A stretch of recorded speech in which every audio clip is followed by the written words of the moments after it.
From lovely Maple Grove, Minnesota, and 6footmama.com, this is Still Growing with Jennifer Ebling. Still Growing is a gardening podcast dedicated to helping you and your garden grow. Hi there, everyone, and welcome to Still Growing, and thank you for listening. I'm your host, Jennifer Ebling. Well, I want to start out with some news. I have secured a phone number for a listener call-in line for the show, and the number is 865-333-GROW. And if you're on one of the phones that doesn't have those letters at the bottom of the numbers, it's 865-333-4769. That's the full number. And I'm looking for someone to sing that into a jingle so I can remember it a little bit better. So if you have someone in your life that you think would be willing to sing it into a jingle for me, let me know. I'd be happy to have them do that. That would be fantastic. Well, I want to thank Pam Forsman Mead. She's a listener of the show, and she just sent me the nicest note this past week on how much she enjoys listening to the show. And I just wanted to say thank you to Pam because that really made my day. It actually made my week. So thank you very much for sending me that note. Well, I like to start out the show by welcoming new members to our Still Growing podcast group. That's our Facebook group. It's a community for listeners of the show and guests of the show.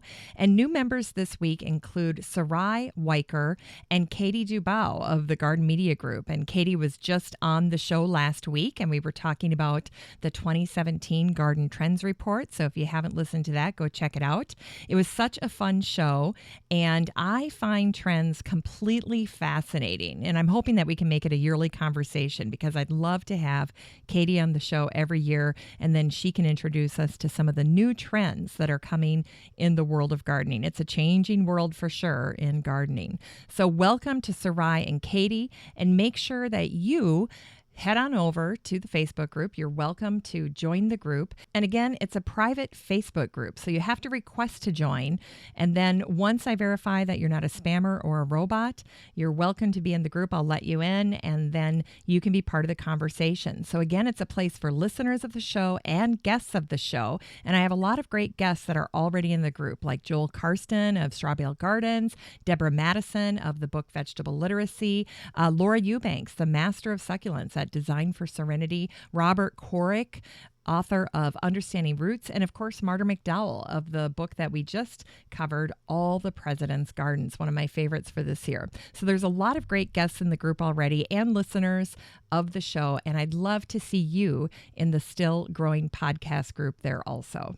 Well, it's also the only place where we pick winners for the Still Growing podcast giveaways on the show. And last week, Katie Dubow offered to give away a 2017 Garden Trends prize pack for a lucky listener. And the winner that was selected is Letty Elkadam. So congratulations for winning that prize pack of the show, Letty. That's courtesy of Katie Dubow and Garden Media Group. Well, the Facebook group is also where I curate content for you, and then I share it in the Facebook group. And to give you an idea of the kinds of things that get shared there, I'm going to give you a sneak peek at some of the posts that made it to the group this week. And they include a pretty diverse group of postings. So I'm going to give you a little sample of what got shared. First off is something from Eric Sanrud of Mighty Axe Hops, and he is the guy that is transforming hops growing and harvesting in the state of Minnesota with his new state-of-the-art operation. And he just had a fascinating interview with the Minnesota Department of Agriculture. And the other thing that he was letting people know about is the fact that he's updating his hops growing guide. So this is a guide that is free on his website. It's offered at his website at Mighty Axe Hops. Eric was featured in episode 532, and he is completely offering this guide to growing hops for free on his website. So if that's something you're interested in for your 2017 garden, go over to Mighty Axe Hops and check out his free guide. Now, there are some pretty amazing things that happened in November of this year. On November 10th, Gregory Asher of the Carnegie Institute for Science at Stanford University announced his discovery discovery that he had discovered what he believes to be the world's tallest tree. Now, back in June of this year, a team of scientists had already announced that they had found the tallest tree on the planet. The tree that they had found was a yellow Maradi, and it was almost 90 meters high, and it was found in Malaysia. So they're thinking, okay, we found the world's tallest tree, check that box. But then along comes Gregory Asner of the Carnegie Institute along with his team, and he finds not only one tree, but 49 trees that were exceeding 90 meters, and they were as high as 3 blue whales stacked end to end. So how did they discover the tallest trees in the world? And these trees, by the way, were discovered on the island of Borneo. Well, it's technology. Just like the article we discussed a few weeks ago about the giant sequoias and how they're flying drones way up into the giant sequoias to measure how they're able to withstand the drought in California, they use technology again to find these very tall trees. And in a press conference, Gregory answered that he had used these laser shots, that they had shot out 50,000 laser shots per second, and they fire them out of the bottom of a plane as they fly over these trees, and it provides a 3D view of the forest canopy. So that's how they were able to find these amazing tree specimens. So that article is in the group this week, along with a few recipes that I shared. And these are kind of some crazy recipes, so buckle up. The first one is from littlesugarsnaps.com, and they shared a cheesy puff pastry that's filled with sun-dried tomatoes. And this one's really fun. It's a fun party appetizer. And Jane says that it's her most requested item when she attends a party. So just a quick overview, all you do is take sun-dried tomatoes that are stuffed into olives, and then you wrap them in a cheesy puff pastry. And again, that's from Jane over at littlesugarsnaps.com. That looked amazing. That's something I want to try because I always get the sun-dried tomato stuffed olives. We can't keep them around in the fridge here. So, and then the LA Times had posted this article, and it was talking about what to do with winter squash because, of course, you know, everybody's got so much winter squash. And then at the very bottom of the article, they post this recipe for pumpkin pie, which in and of itself isn't that amazing or extraordinary. But wait for it, they do something completely different. The crust of this pie has bacon and bourbon in the crust. Can you imagine? So that got posted in the Facebook group. And then I'm looking for the very best autumn checklists before we head into winter. And here in Minnesota, we're supposed to get snow by Friday. So we're down to the wire. I need to go make sure that my spigots are turned off, that the water's drained out of the hoses. That's my last little to do. And I always wait right until I see that we've got snow coming. So that's something that I need to do this week. But one of the things that I'm sharing in the group this week is from Gardenista. And they showed this most adorable image of a mason jar that was filled with crushed eggshells. And I do the same thing with the kids. I have trained my kids that when they use eggs throughout the week, that they have to crack the shell and then put it back in the carton. And then we take those shells and just pitch them out into the garden. We don't save them in a mason jar. We just pitch them out into the garden. And then if they land on top of the snow, eventually they make their way down to the soil. And then as we're gardening, we work those eggshells into the soil. So if you don't have a way to get them in your garden right away, go ahead and use my method. If you want to save them and use them in the very super cute jar, you can do that as well. And finally, my favorite article of the week came from the Empress of Dirt that showed her process and how to make garden art allium. I'm telling you, this is amazing. She takes a softball and then pounds nails into the softball, spray paints it to look like an allium, puts it on a stake, and it is to die for. It's a showstopper. It's amazing. So head over to Empress of Dirt and check that out. But that's in our Facebook group as well. So that gives you an idea of the types of things that are posted. And I'd love to see you in the Facebook group for Still Growing. It's the Still Growing podcast group in Facebook.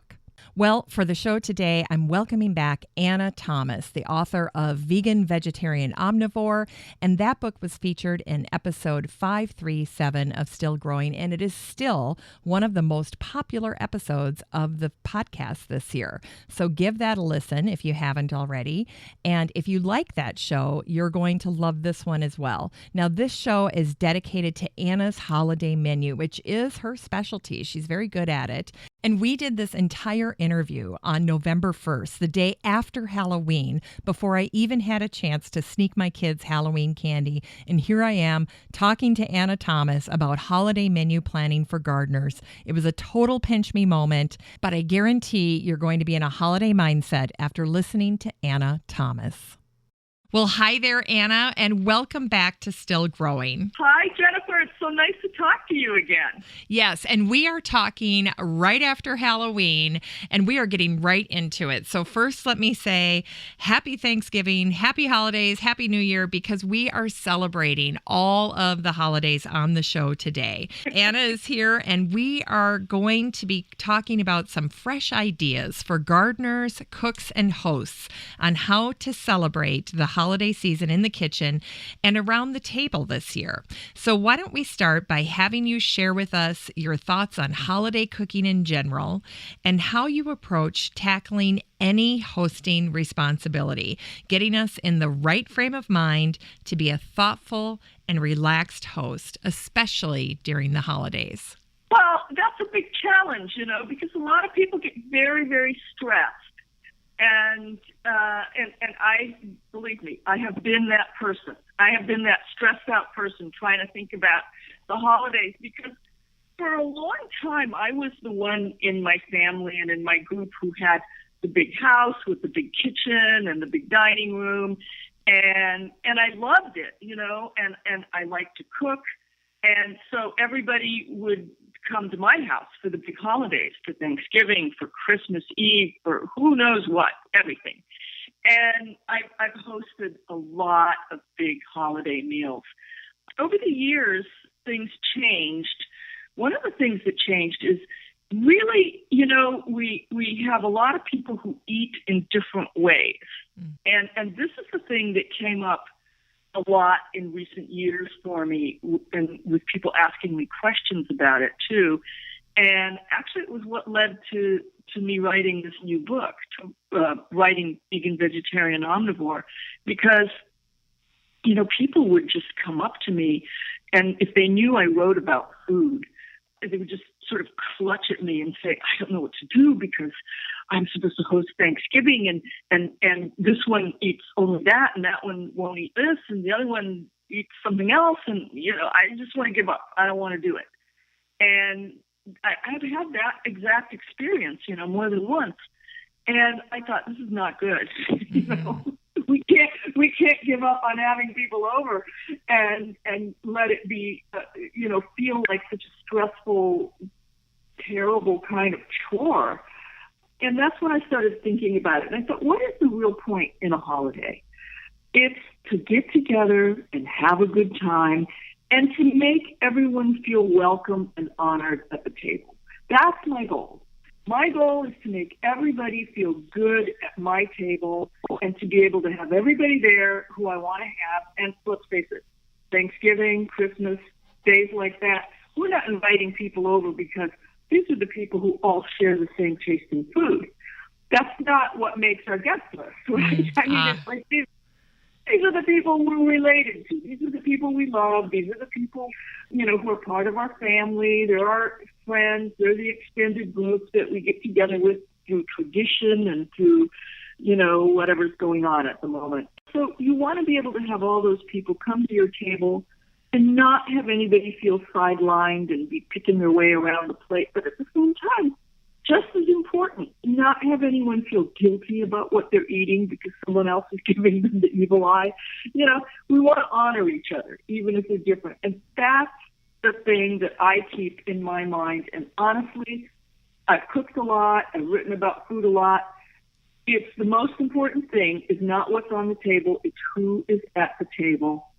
And you want to make everybody feel good. And it doesn't matter if you're making the most elaborate, beautiful meal ever or if you're calling for takeout. I mean, honestly, no, really, the most important thing is hospitality and that generous welcome at your table. And so that's what I try to keep in mind. Now, tradition is very important. It binds us together. It's wonderful. It gives us a sense of our history. And I really try to honor tradition on these occasions. But, it also needs to change and be a little bit flexible in order to be able to go on, evolve, Mm-hmm. I used to say to people, I want to have food that has a past, but also that has a future. So those are the thoughts that are with me when I plan a holiday meal. And I have devised my menus in such a way that they honor tradition and that they are great for grandma and grandpa and people who've eaten a certain way and are used to it and don't want to change, but also really can accommodate people who eat in very different ways. Yeah. Well, and you're making such a great point here about the bigger picture, which is often, something that we hold on to right now, this first week in November. And then as we kind of close in and urgency sets in and last minute plans are changing and there's all these contingencies, we get mired down in the details and we let things like dietary restrictions and food preferences and finicky eaters and all kinds of things become a source of division, and suddenly we don't want to cook. Right, and that's terrible. We let these things freak us out, and it really is okay to just give yourself permission to relax, give yourself permission to know that it's okay if you buy something. It's okay if you don't actually cook every single thing yourself. It's okay if somebody brings something and it's a little different or weird or not exactly what you had in mind. What difference is all that going to make in 10 or 20 years' time when you look back on it? No, you're just going to look back on the pictures and say, oh, yeah, my Aunt Mabel was there. It was so great. And, so-and-so told that hilarious story. And you're going to be happy you all got together. That's right. Well, let's chat a little bit about menu planning and sharing duties. Is there something in the art of assigning who brings what that can help minimize some of the stress around menu planning? And what are your tips for including others in all of this? Well, I think it's great to include everybody who wants to be included. And that's really the bottom line for me. I include people in doing other things and in helping based on who they are and what they want to do, not based on what I want on my menu necessarily. Because, let's face it, if you want a perfectly executed menu, hire a caterer. And then you tell them exactly what you want and they do it, Great point. But if you want to all be cooking together as a family, you know who can do things and who can't do things pretty much, and people volunteer. So I say give tasks to those who want to do them and who know how to do them, who ask. Don't be afraid to buy some things, as I said before. People who don't cook and don't want to do something, don't give them a hard time. They can bring wine or flowers or help with the dishes. And here's the other thing I've learned. There are some people, they just don't want to do anything. Leave them alone. Who cares? It doesn't matter. Don't worry about it. Don't let it spoil your day. Just give tasks to those people who really seem eager to do it and to help. And then don't assign something that if it fails, it's going to bring the whole thing down. Yes. If you're not sure about somebody and they've never cooked with you before or they've never been to dinner with you before, don't give them that one thing that somebody says, I'm going to blind the turkey and do it in this whole special way. And you just let me be in charge of that. And that's like the second cousin you've never met before. Well, probably not the best idea, But if somebody has, helped and brought things a number of times and they can bake a pie or they can make a great salad or you just know they're a good cook and they say, I want to do something different. I'm going to do this or that. Great. Say yes. But don't give somebody an assignment that if it's a fail, the whole thing, the whole, holiday fails. That's the only thing I would look out for. And I like that. And I like that you're keen in on desire, because if they don't have a desire to do it, it's probably not going to turn out anyway. And somehow, I think because of all the team activities we've done now, that everything becomes mandatory. It's like, I have to do this, you have to do that. No. And you're saying, don't do that. Key in on what people want to do. Yeah, you don't have to. Nobody has to do anything.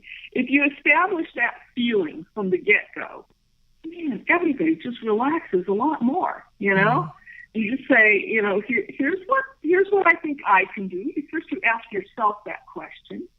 What do I want to do? You decide on the master plan based on that.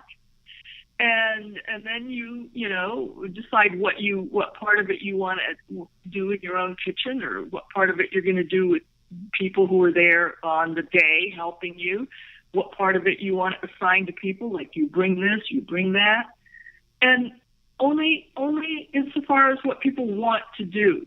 And it runs a lot more smoothly that way. I love that. One time I heard a definition of resentment that has just stuck with me. And it said, resentment is a gift you wish you wouldn't have given. And that happens a lot over the holidays. We extend ourselves, but not with that open heart that you're talking about, not by establishing that feeling up front. And I love that idea. And we're learning from a master here, someone who's cooked for how many years, Anna? Have you had holiday meals that you've had to orchestrate? 500 years.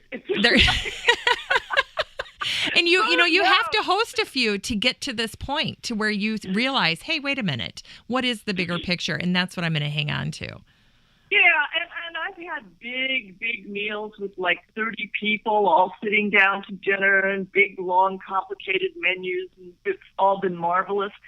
And I've also had Thanksgivings wonderful. One of my favorite ones was just me and my two sons. I don't know how that happened that year, but people were traveling and doing other things, and something was going on somewhere else, and maybe I was just getting back from somewhere. I don't remember, but it just ended up being me and my two sons were there, and we got together and we said, okay, what do we feel like cooking? And we just cooked in this most relaxed way together. That's when we made that big stuffed pumpkin. Oh, look at this pumpkin. Let's stuff this. And we just made it up as we went along. And we said, we'll eat when we're ready, when the food is ready. That's when dinner time is. There wasn't a set time that we were aiming for. We had so much fun. We were so relaxed. So I've done it both ways, and the really important thing is, who are you with? Are you having a good time? Give yourself permission to not do everything. Cross some things off the list. Buy them. It's fine. Have a good time. I love that. Well, and Anna, you were referencing this pumpkin, and you were on an episode a while back, episode 537, and you talked about making this pumpkin. And I've got the clip here. I'm going to play it. I think it's worth taking a second listen to because the story is so fantastic. And I think it's very visual for folks to listen to this. So this is Anna telling me about the pumpkin that she used for this very memorable Thanksgiving with her two boys. Well, I tell you, there is one particular Thanksgiving that I regret not being at your house, and it's not very far into the book. It's on page 22, and it's a true story. It's a tremendous true story, and it's simply called The Great Pumpkin. And the picture, the picture alone will make, that's going to make all the gardeners just stop and just look at this. I thought it was amazing. You have got to tell this story. Well, sometimes, for many years, I always had these giant, big Thanksgivings. But there was this one Thanksgiving when, for various reasons, because of where people were and what was happening, it was just going to be a very small Thanksgiving. It was me and my two sons and I think maybe one or two friends. And so it's just going to be this little Thanksgiving, very quiet. And we were so relaxed. We all just decided to just sort of freestyle it and cook together and do what we felt like doing. And I had this beautiful big pumpkin that a gardening friend had given me, a friend who had a fantastic garden. And the pumpkin in the book is an orange one, but this particular pumpkin that we had that time was a white pumpkin. It was so beautiful. It was sitting on my kitchen counter for a long time like a sculpture. Wow. And we said, you know what, let's cook that.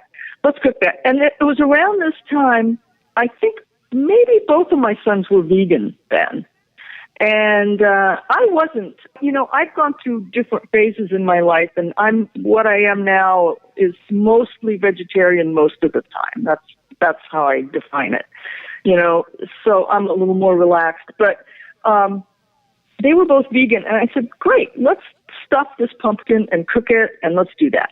And we started putting together a big, gorgeous, peel off, and we added like every vegetable in the world to it, nuts and herbs and things, and we were just making it up as we went along.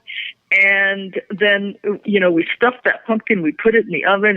It took hours. It was huge. It took hours to cook, but the house smelled so fantastic. I think we started with a farro and black rice pilaf, and then we added all these fall vegetables to it and filled up that pumpkin. And then we had like a really nice, simple, lovely salad of chicory and I think maybe a couple of kinds of chicory, and we had some cranberry relish of some kind. And so it was not a complicated menu as menus go, and we just ate when everything was ready. Nobody was stressed.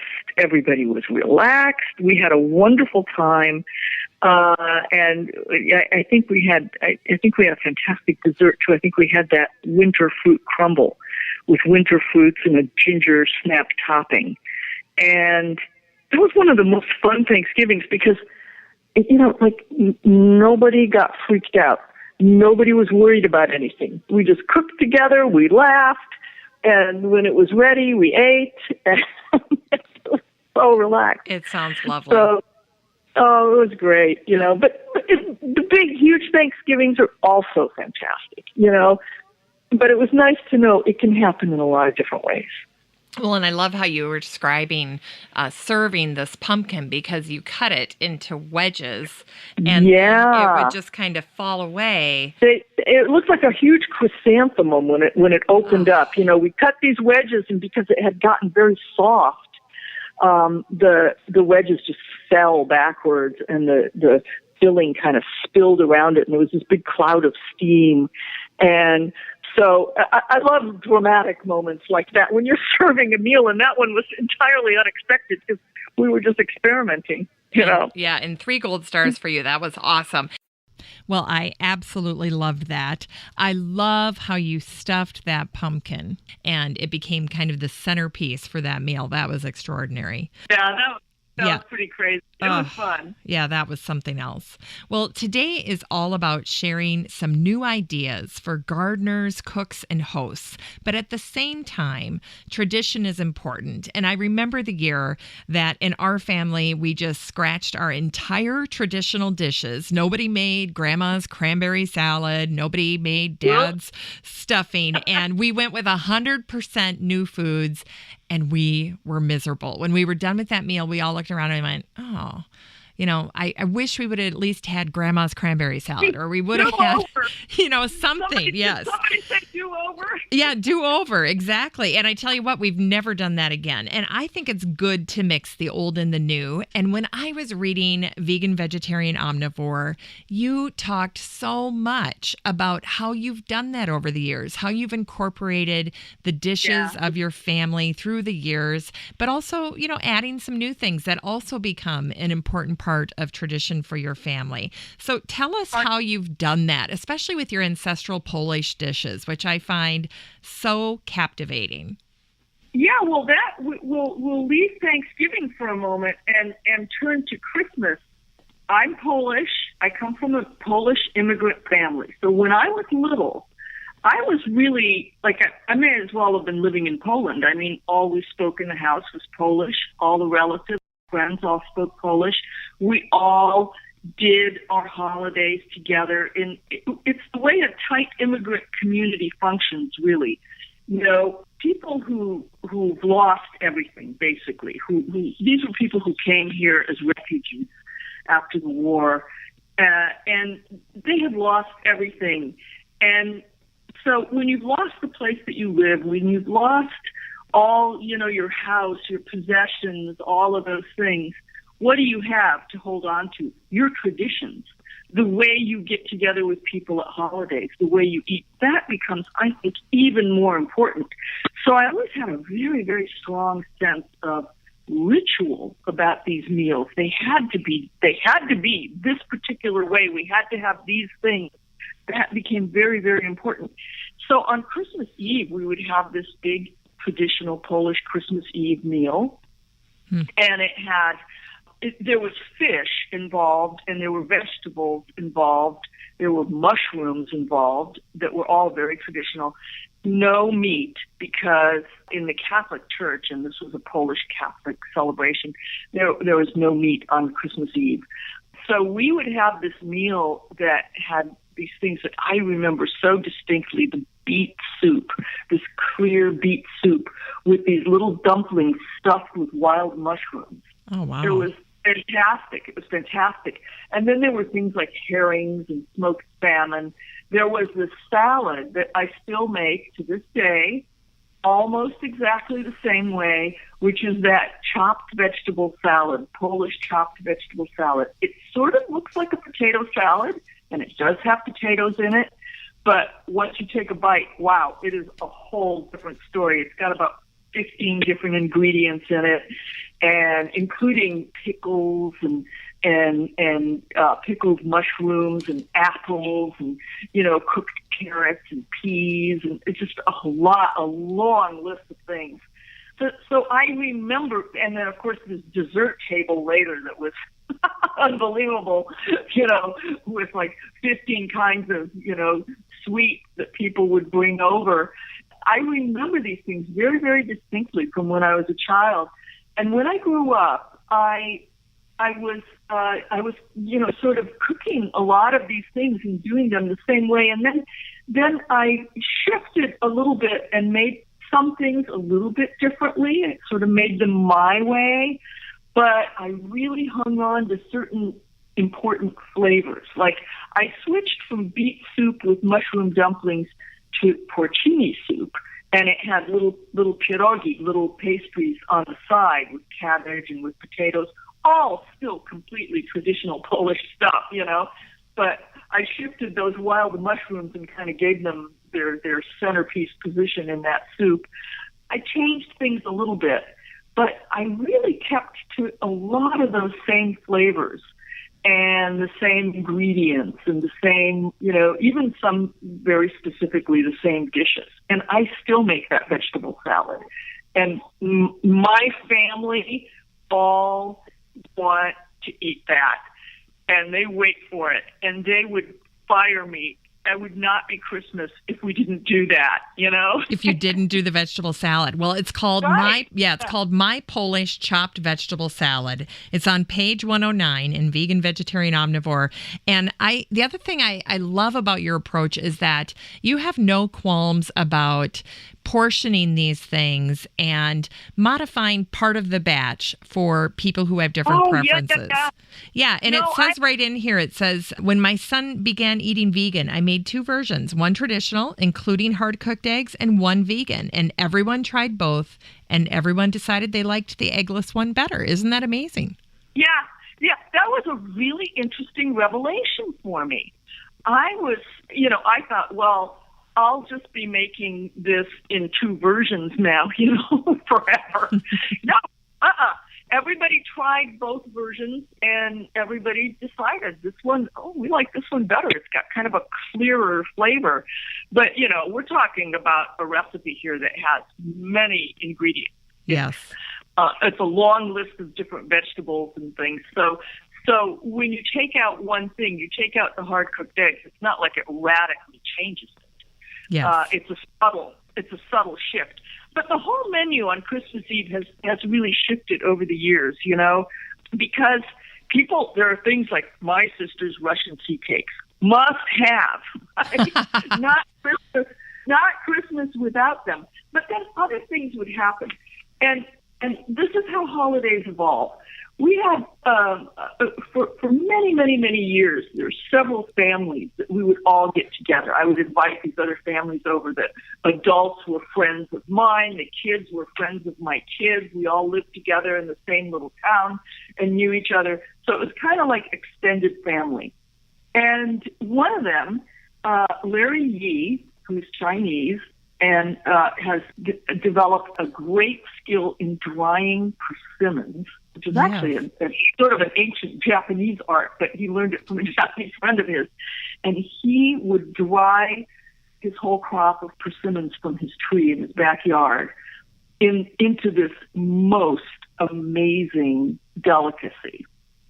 Nothing to do with Polish food whatsoever.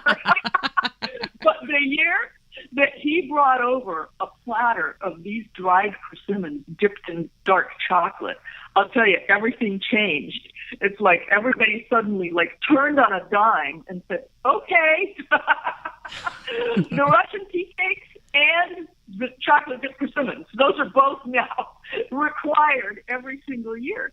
And then my friend Dennis one year did dry smoked salmon that he decided to do for Christmas Eve, and he cured it, and it had peppercorns and things on it, and he dry smoked it and brought it over. It was so good. It knocked all the smoked or cured fish out of the menu and replaced them. And also, the year I think that Teddy and Chris both were vegan, we started adding fresh homemade hummus to the appetizers.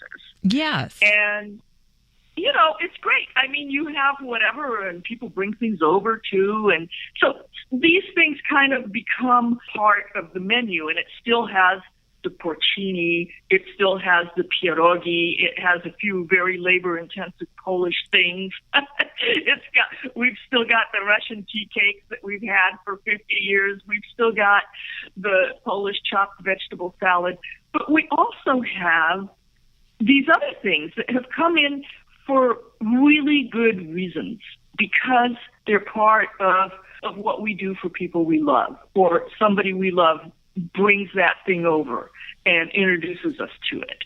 And that's what holidays are made of for me. And that's what I write about when I write about the power of tradition and how things change so that they can go on, and how this whole meal that we have on Christmas Eve has evolved over the years, taken on these other things.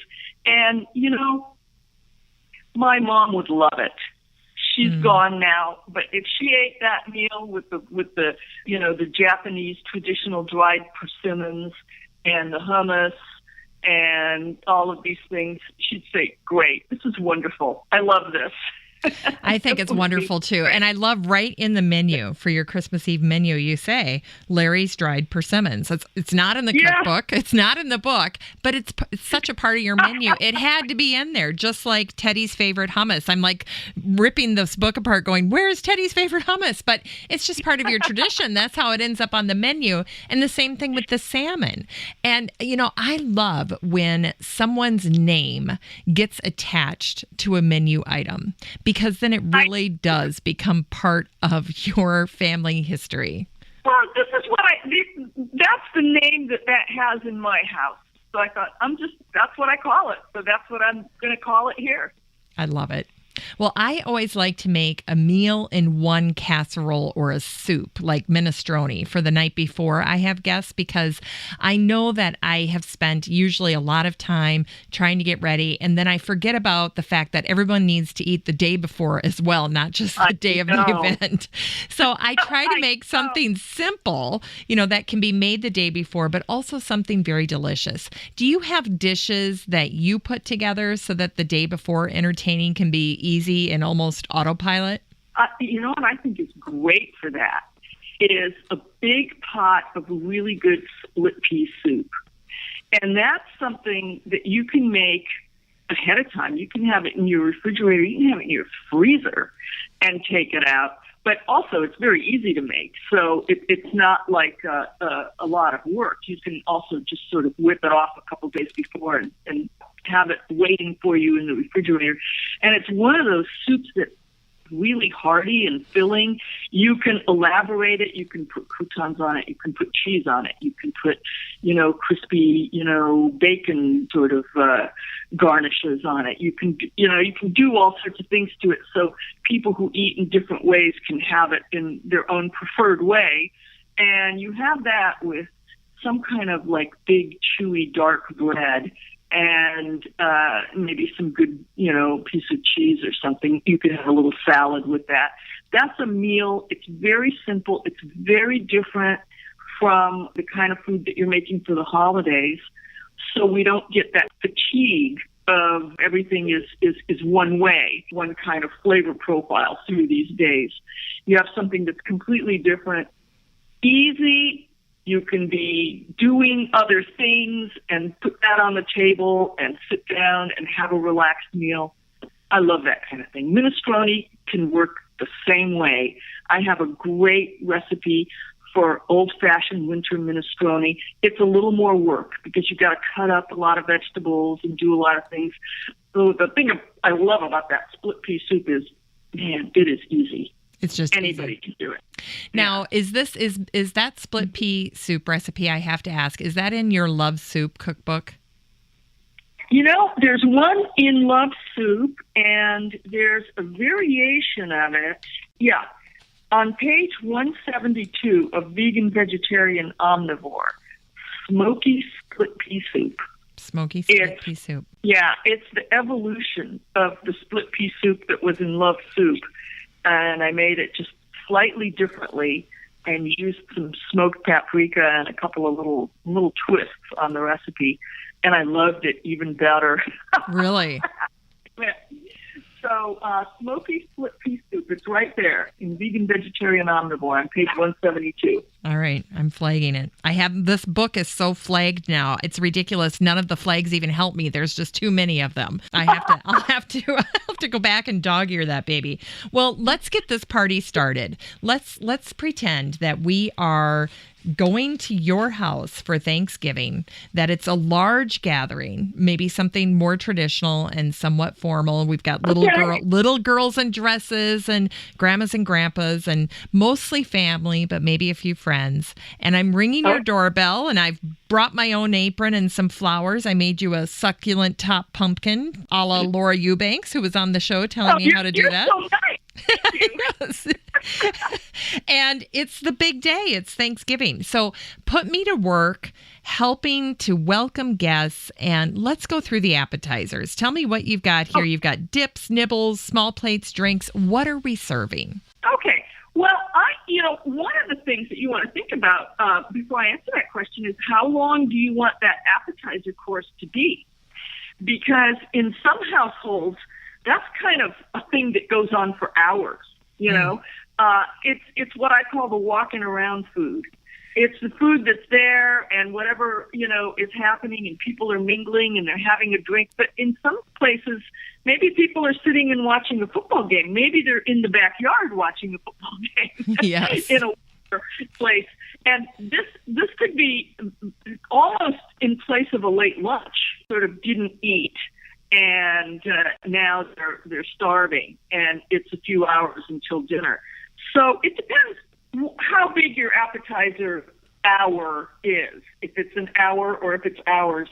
But I like to have some things that are a little tiny bit different. I always have crostini with some kind of green thing, and that might be carrot top pesto that I think we talked about once before. Yes. Or it could be mojo verde, which is another wonderful thing made of parsley and cilantro and chilies. And, these are things that you make in your Cuisinart, like you would make any kind of pesto.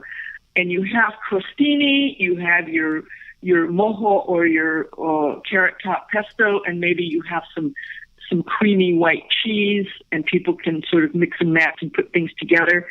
Maybe some crumbles of gorgonzola to put with that carrot top pesto. So you have a plate where people can sort of make their own stack them up how they like. Then the other thing I like to have, of course, is a good hummus. And everybody has now at least 10 recipes for good hummus. So the point is, make it fresh, and then have that with vegetables. Have it with snap peas, or have it with little carrot sticks, or have it with anything that you can dip into it that's a crunchy vegetable, because there's going to be a lot of starchy food. Yes. And it's great. It's great to have something like that that's a little bit different, but it's not just onion dip, but it's a little more satisfying than that. But it also, brings a few vegetables into it. And then one thing that I love to do is I love to make miniature black bean and chipotle quesadillas. I'm so glad you brought this up, because that's the one that I thought, oh my gosh, the kids would go crazy for that. Oh, yeah, they're delicious. And it takes a little bit of advanced prep in that you want to make those black beans, those spicy black beans or refried black beans.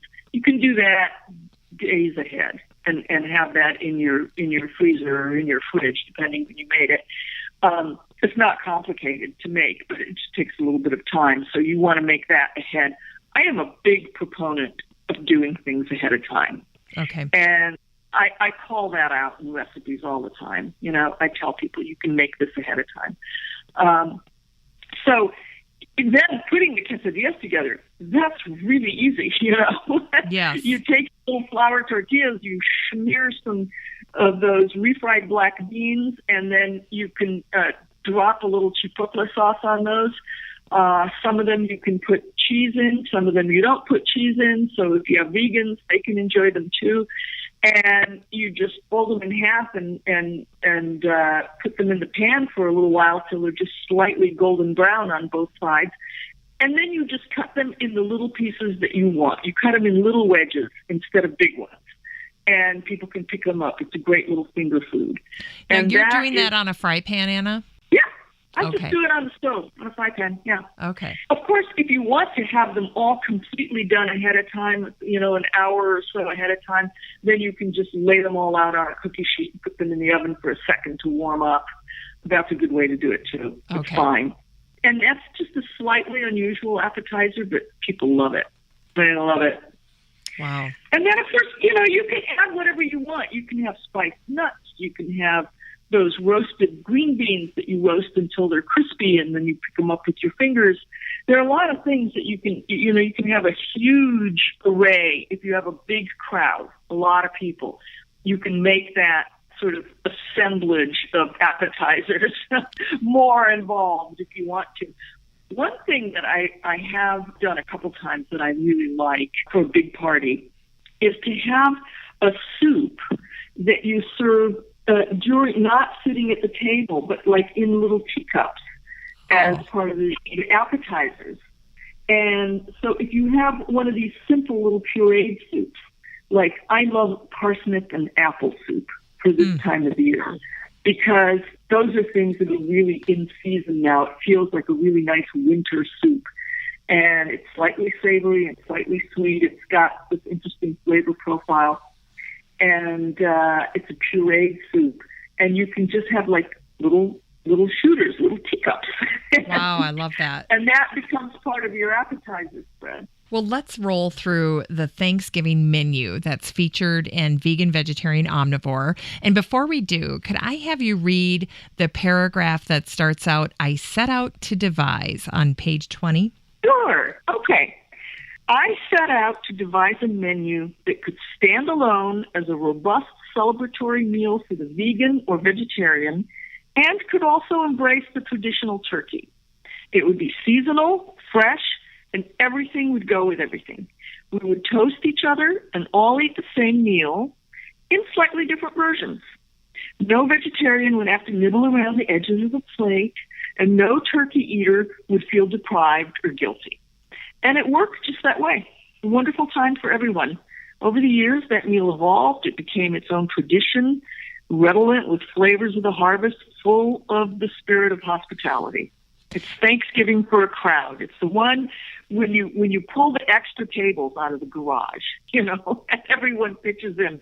And it begins with an abundance of vegan dishes, including a few dishes with cheese or butter and one big roasted turkey. So it's very adaptable. I can run through the whole menu for you right now. We just talked about the appetizers, the little miniature black bean and chipotle quesadillas, some of them with goat cheese, the crostini with the carrot top pesto, optional crumbles of gorgonzola, the snap peas with hummus, and possibly even a little soup passed in teacups if you have that fancier party that you're describing. Yep. Then I make a polenta torta with roasted squash and onion marmalade. And this is a polenta that you make in a slightly stiffer version and pour it into a big cake pan and make a mold. And it's full of roasted squash and these caramelized onions. It's got a fantastic, savory, deliciousness. And that torta sits in the middle of a big platter, and it is surrounded with a lot of different vegetables. I always like to have roasted cipollini with green beans, the little onions that I roast in the oven. I love to have sautéed kale with garlic. That is just one of my favorites, and it goes so well with that polenta. I like to have all kinds of roasted vegetables. So we can open it up and talk about that. But the other thing is a roast turkey with herbs and a giblet sauce all goes with all this other stuff perfectly. It's all mix and match. So the flavors all work together. If you're a vegan or a vegetarian, you can have a big wedge of the polenta torta surrounded by 8 kinds of different vegetables, and you're fine. And with cranberry sauce with oranges and wine, and with the roasted yams with green chilies that are in a casserole, and with that sautéed kale, and believe me, you've got a fantastic meal. But if you're a turkey eater, you can have a smaller slice of polenta with your turkey. You can have, all the same vegetables. You can have your harvest bread stuffing. Everything works with everything. And this is a menu that I've evolved over the years. And I first had a version of this menu in way back in the new vegetarian Epicure. And I called it Thanksgiving for Everyone. And that's what I call it in this book. This is the evolution of that same menu. And that's really where I started to do the kind of thinking that led to this whole book. How can we all sit down and eat the same meal, but in variations, and everybody be at the same table together? And then, of course, dessert, pumpkin gingerbread, or cranberry crumble, whatever your favorite pies are that you make at your house, I love That's the kind of thing where you have to just say, what is it that you do at your house? And everybody's got one. Everybody's got a pie or something that they just must have. Yes. Well, I'm calling a turkey timeout here because you say you like to cook the turkey without stuffing in it. What is the reasoning behind this tip? Well, I'll tell you, there are two reasons to do it this way. And the first one is it just simply roasts better because you're not adding a lot of mass to it to confuse the temperature and the roasting time. You've weighed that turkey, you've figured out how long it's going to roast, more or less, using probably Julia Child's method. Okay. How many minutes per pound and how much, leeway to give and all of that, all the rest of that. Hey, if you fill giant cavities full of some dense mass of something else, it's going to throw off how that turkey roasts. It really does roast better, and you can make a delicious turkey by loosely putting into that cavity handfuls of fresh herbs, lots of garlic, halves onions cut in half, maybe a few lemons that you've cut up in chunks, and you just put all that stuff in there, and it's just flavor. It is the aromatic combination that you want to have, and then a lot of butter all over that turkey, and away you go, and it roasts beautifully. It has a wonderful, wonderful quality, herbal quality that comes through from all those herbs that you put in there, rosemary and parsley and thyme. It really roasts better. And then you make your stuffing, and what I do is I divide it into 2 casseroles. So I have one that is completely vegetarian, and I have the other one that I pour some of the pan juices over when it comes out of the oven. Okay. So it has that exact quality of the stuffing that was in the turkey, only, you didn't have to put it in the turkey and confuse the cooking time with that. But then everybody can enjoy the stuffing, because I make this stuffing that really is practically a meal in itself. It's a very hearty dish. It's my harvest bread stuffing, full of traditional flavors. It's got a lot of wonderful things in it. It's got onions and apples and raisins and walnuts and herbs, and it's just delicious. And I don't want to have somebody not eating that because it was in the turkey. I'd like to have everybody, whether they're a vegetarian or a turkey eater, be able to enjoy that. I like that. And, with your stuffing, I was going to ask you, do you make that ahead of time? Well, I make that that morning. Okay. And it sort of sits and all the flavors kind of blend together. I think you could probably make it the night before. I don't think there's any problem. I'm just trying to remember if I've made it the night before. I think I usually make it the same morning, but I don't see any reason why you couldn't make it the night before. Okay. And then just put it in those casseroles and bake it. Oh, I like that. Yeah, so you could have it all ready to go. And then you're going to make the two variations. You bake them at the same time. Your turkey's in the oven. If it's a big turkey, it's going to be in there for a while. And past a certain point, you start to have a lot of pan juices. And you can ladle out a little bit of that and pour a little bit of those pan juices over one of those casseroles. Or you can do it when they come out and when they're done. Okay. I mean, it works either way. It's pretty, it's not like making a souffle. It's pretty forgiving. Okay. Can we talk a little bit more about the polenta? Sure. The polenta torta. When I first looked at it, I thought it looked like a sweet potato pie. Well, it's a torta. So it's a torta. It's a torta. So it has this shape of like a cake. I've done it different ways. Sometimes I've mixed all the onions right into it. Other times I've mixed some of the onions into the polenta with the roasted squash. And then I keep back some of those deeply caramelized onions and I spread them over the top. Okay. So it just looks like a yellow cake with onion icing on top. Yeah, that's what I was looking at. Yeah. And it almost to me, the first time I saw it, I thought it was like a candied pecan over the top. But this is the onion that I'm seeing. No, it's a savory dish that is just fantastic. It's just wonderful.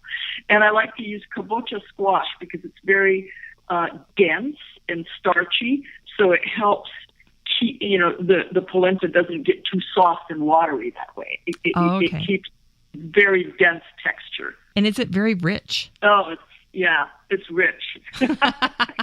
Rich and delicious, yes. And because this is a holiday. Yeah, this is a holiday. We get to splurge here. How about your cranberry sauce? We didn't talk about that. I love cranberry so much. Over the years, I've had like 10,000 cranberry recipes of different kinds that I've done, including cranberries with jalapeno peppers and cranberries with spices and cranberries with wine and cranberries this way and cranberries raw and cranberries cooked and cranberries with oranges. I just love them. I think cranberries are fantastic. So on this menu, I have a very simple traditional cranberry sauce with oranges and wine. It's a pretty popular combination. You see it in a lot of recipes. And this is my very simple version of cranberry sauce with oranges and wine. But, any cranberry sauce that you love and that you make will work in this menu. Okay. Well, Thanksgiving for gardener cooks naturally includes a lot of vegetables. So your cookbook is a perfect fit. And there are plenty of dishes that naturally include things like sweet potatoes, corn, beans, carrots. What are some ideas that you have for incorporating vegetables into a gardener's Thanksgiving? Well, I'll tell you, this is the question I've been waiting for because I love this. I love the idea of having things from your garden. I think that the point of this menu you have the polenta torta, you have the turkey, and then you really can vary all those vegetables that are kind of surrounding that torta and work with the turkey. So what what you have and what you like and what you have grown yourself, there could be nothing better. I love root vegetables. Yes. Those plain Janes that are so often ignored. I just love them. And I have a recipe for roasted root vegetables with a citrus glaze. It's on page 271 if you want to look at it. Okay. It is really delicious, and you can vary the root vegetables. They don't always have to be the same, but this particular one has carrots, celery root, turnips, potatoes, and it also has sunchokes, Jerusalem artichokes. Oh. But, it's very open to interpretation. So depending what kind of root vegetables you have, if you have rutabagas or if you have certain, special types of potatoes or, parsnips, whatever you have, you can put them together in this really very simple citrus glaze and roast them. They are so good. Root vegetables just become something amazing when they're roasted with a little glaze like this. So that's one thing that I love to do. Another thing that I love to do is sweet potato or yam. You can do it either way, casserole with green chilies. Not super spicy. Okay. Not like going to take the roof of your mouth off. Yes. But just that right kind of contrast with the mild richness of the sweet potatoes or the yams. And that's a casserole recipe that I have on page 305. And you know what? I got that. That was an invention of Larry Yee's, the same guy who's responsible for the persimmons. Oh, for crying out loud, really? He first made that. So that was wonderful. The other thing that I really like to do, and this is so easy, if you're growing chard, and yes. I know people who grow chard and then it stays pretty well into cold weather, I think. Yes, it does. Yeah, it's pretty hardy. If you still got that forest of chard out there, a wonderful braised chard with raisins and pine nuts. Super easy. It's like a quick saute and then a little steam, And you add a little bit of a few raisins in there and a few pine nuts, and I think it has a splash of vinegar. That's a great recipe. I love that. Oh, my gosh. The braised chard with raisins and pine nuts. So if you've got chard, be grateful that it's still there for you because that's a delicious one and very quick to make. Okay, walk me through this because when you're saying braise it, what does that mean? I've got my fry pan out. How do you deal with your chard? Any kind of a braise basically consists of first you're sautéing and then you add a little moisture and you're steaming.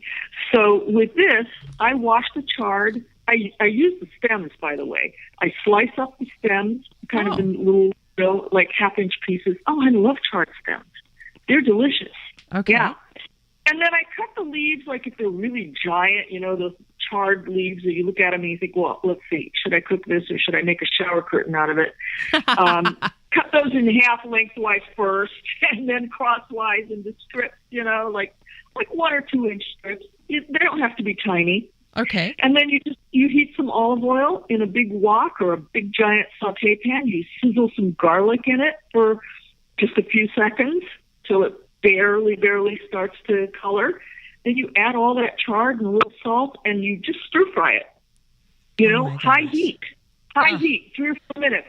Then this recipe calls for just a few tablespoons of orange juice and a little bit of rice vinegar. So you've stir fried your chard, it's wilted down. Now you throw in that tiny bit of orange juice and rice vinegar, and you add the raisins, and you just cook it a tiny bit more. You put the lid on for a little while, then you take the lid off and toss it again till most of the moisture cooks away. And that's a braise. That's a very quick braise. Then you add your pine nuts, and if you like, a little crushed red chili. I always like that, but you don't have to. So easy and just delicious. Yeah. Chard is one of my favorite. I love chard. It's one of my favorite vegetables. And again, it's one of those things, it gets overlooked because just like the root vegetables, chard is one of those things that's pretty easy to grow and very plentiful and very cheap. So it's not one of those glamour vegetables that we wait for, like asparagus in the spring or something like that. Yes. But it's fantastic. And it's so beautiful. I mean, the first time I grew it in a container on the western side of my house. And so it was slow to grow because it's on the west side. But what I loved about it was that the sun would hit it in the evening, right before the sun went down, and it positively glowed. And, the stalks are all different colors, so they're orange and they're... Well, the rainbow. Yeah. The rainbow card. Oh, my gosh. It was like Christmas lights, built into this. And I was captivated. After that, I grew it. I never stopped growing it. It was just one of those that won my heart. I love it. So, yeah. I love it too. And of course, kale also. Kale sauteed with garlic in a good olive oil with a little sea salt and then just maybe a drop of lemon on it. Super simple. Don't overthink it. That is delicious. It's delicious as part of your Thanksgiving spread, and it's delicious anytime.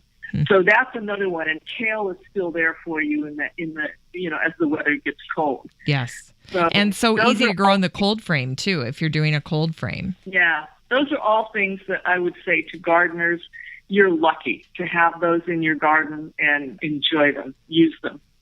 Well, your dessert section, you mentioned you do this pumpkin gingerbread, and you also have a crumble recipe that you can modify in any way you want, blackberry, cranberry, what have you. Do you want to walk us through these really quick? Yeah, every kind of fruit. That crumble recipe is great. I'm just looking it up real fast here. Okay, winter fruit crumble. It has a topping that I am crazy about. It's a ginger snap topping. It's not made out of ginger snaps. It just has that flavor of ginger snaps. So it's a basic crumble topping with, rolled oats and flour and brown sugar and spices. But you put a whole lot of ginger in it and a little molasses. And it has that flavor of gingerbread or ginger cookies. Oh. And that on top of apples and pears, for example, wonderful. It's great. All your different apples or pears, whatever you have that's in that genre, is just delicious with this. And you put a little lemon juice and sugar, a few raisins in there into that filling. And this is one of the easiest desserts to make. And it'll be one of the most popular ones. Well, I love it because when I think crumble, I'm always thinking cinnamon. And you're kind of taking it up a notch with the ginger, especially for the holidays. It's fantastic. Yeah, I love ginger. Wow. So I'm putting it in everything all the time. Well, and speaking of ginger, we're going right into your pumpkin gingerbread.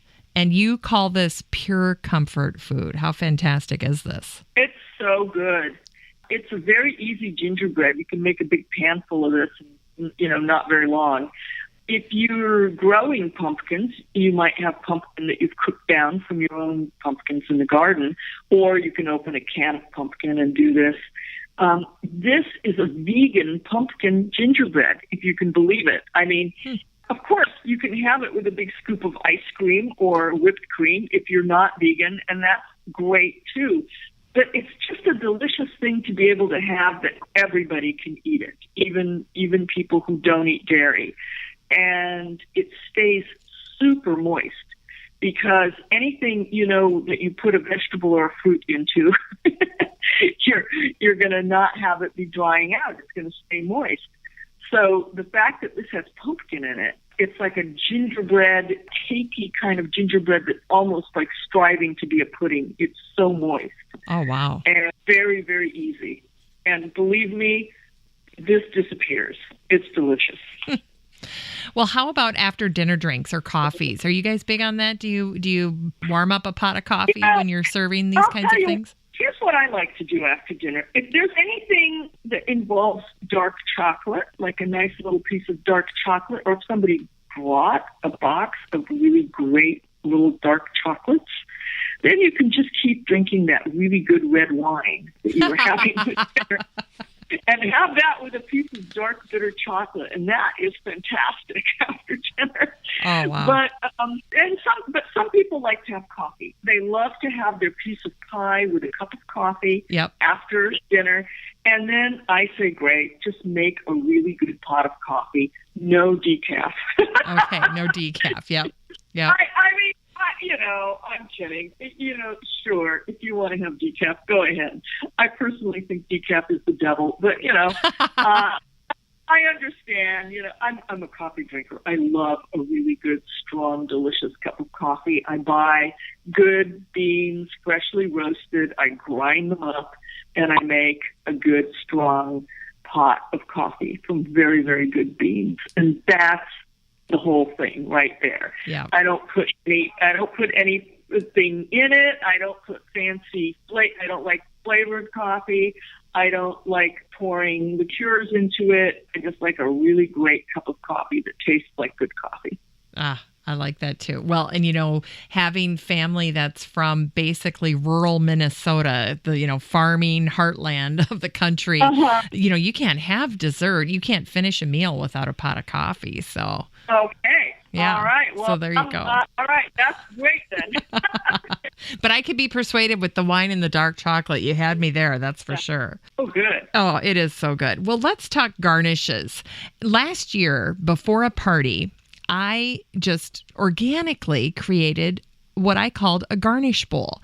I went out into the garden and I cut a bunch of herbs that God had freeze-dried for me, which we had such a mild winter that they literally just freeze-dried right out there in my kitchen garden. I could see from my deck. It was gorgeous. So I went out. I'm going to send you a picture of this after the show, but I went out and I snipped all of my herbs that had been freeze-dried outside, and then I brought them in, and as my guests were bringing dishes, I would just kind of garnish them with these beautiful, flowers. Most of them had bolted.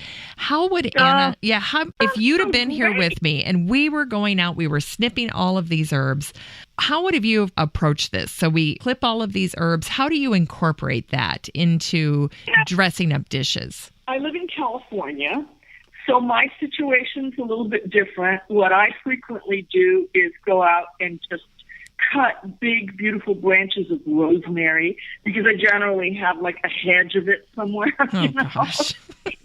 or enormous big bushes of sage. This is stuff that tends to kind of grow wild almost in California. And mint also, if you have mint growing, because the mint that you buy in the store, it'll wilt in 5 minutes and beep. But that robust mint that used to grow all amongst the roses in my rose garden, and it would just go all year long. So I like to cut branches of things like that. And then if you're putting out like a cheese tray, something like that, Yes. You just lay a few branches of beautiful rosemary that you've just cut, or beautiful, thyme also can be very, very lovely in a smaller way, or a branch with fresh sage leaves, and you just lay that along the side of the platter. And it's lovely. It's beautiful. Or on the side of where your bread is that you're cutting, a branch of rosemary on the cutting board. Those things can be lovely. I don't like to garnish actual dinner plates, like the plate that anybody's eating off of. Okay. That gets a little overcomplicated for me. Everything that's on the plate, I want it to be something that somebody's going to eat. Yes. So I don't put like little fancy sprigs of things on the dinner plates. But definitely if you have like a wonderful salsa, or even if you have your carrot top pesto or a mojo verde or something, and you have that in a shallow bowl, and then you just lay a few sprigs of something along the side of it, it can be very, very pretty. But that's something that nobody can tell you, do it exactly this way or do it exactly that way, because everybody's dishes and plates that they're using are different. Yes. If they have a pattern on them, you don't necessarily want to add anything else. You don't want to confuse the image too much. Very, very much something that you want to have be done intuitively in the moment, just the way you did it, exactly what you described, and basically don't overdo it. Don't overdo That's it. A few sprigs or branches here or there, but not everything. Not with every dish. Okay. Because then it starts to look like, a big wind blew through your open door. Oh my gosh. I love that. Well, hey, let me ask you this. As long as we're talking about sprinkling over certain things, I was immediately thinking back to those soups we talked about. So the split pea or this minestrone, would you garnish those at all with herbs? Do you do that? On certain soups, I love to sprinkle herbs on them. And it's usually either fresh parsley or fresh cilantro. Okay. Certain soups, it could be mint. It depends on the flavor profile of the soup. Okay. If it's something that's, Middle Eastern, it might have mint.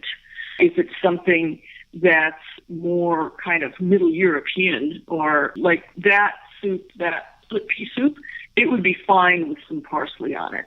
Okay. The apple and parsnip soup that we were talking about, also probably very, very good with a little bit of parsley on it. That would be fine. You don't want to do something that is purely decorative and brings a different flavor in. I do garnish a lot of soups with cilantro because there are a lot of soups I make that really work well with cilantro. Yes. Sort of things that have lemony and chili flavors in them, things like that. So you have to think flavor first. Think flavor first. And then how about the vegetable chop salad? I saw, is that dill on top there in that image, or is that something else? Yeah, dill, for sure. Lots of fresh dill with that one. I love dill. Great. Me too. So good. Wow. Well, let's fast forward a little bit. Let's say our shopping is done. We're done with the holiday of Thanksgiving.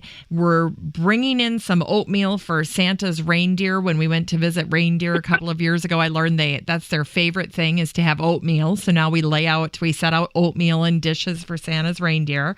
And we're all coming over to your house to celebrate Christmas Eve, which I have a feeling is your favorite holiday meal based on reading your cookbook. And I'm wondering if you could read the dedication that's in your cookbook, because this is something that's very special to you. It is. It is very much. Well, the dedication in this book is to my Christmas Eve family, beginning with my own family, Chris and Teddy, Eve and Tomas, and including with open arms the families who became my larger tribe, the comrades in the kitchen, the cast of regulars, and the friends from far-off places who joined when they could. I love you all. Oh.